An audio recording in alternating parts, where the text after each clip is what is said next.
आपका कार्यक्रम पहले से तय था, उससे पहले बीजेपी के सभी बड़े नेता पहुंच गए अवंतीबाई प्रतिमा जी की माल्यार्पण करने हैं।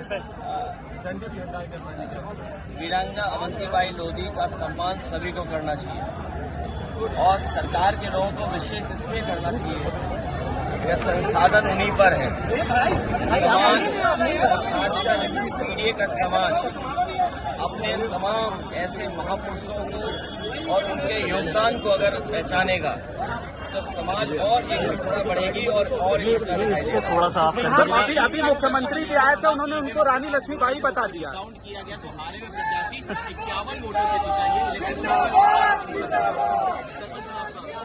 ये इलेक्शन कमीशन समय पर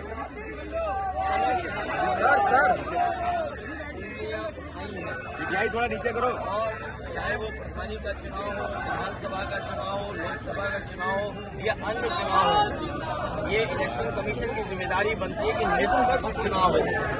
निष्पक्ष चुनाव के साथ साथ इलेक्शन कमीशन की इंस्टीट्यूशन में लोगों को और भरोसा बढ़े। इधर जो हम लोग देखते हैं कि इलेक्शन कमीशन के जो फैसले हैं, इलेक्शन कमीशन का जो काम करने का तरीका है, उससे लोग संतुष्ट नहीं हैं। अविश्वास पैदा हुआ है। अभी हाल ही में जो वोट चोरी, वोट डकैती को लेकर के बड़े पैमाने पर देश को इंडिया गठबंधन और अन्य दल है, उन्होंने कोशिश की और उसका परिणाम ये हुआ कि सुप्रीम कोर्ट को भी उन बातों को मानना पड़ा जो विपक्ष कह रहा था। इलेक्शन कमीशन पे कई बार उंगली उठी है और यूपी के चुनाव में तो न जाने कितनी बार उंगली उठी है। ये तो पहला फेज था कि जहां हम अपना वोट बचा सकते हैं, अपनी वोटर लिस्ट में शामिल कर सकते हैं। ये पहला चरण है। लेकिन इसके बाद जो प्रशासन काम करता है, सरकारें जो काम करती हैं, उस पर इलेक्शन कमीशन कोई कार्रवाई नहीं करता।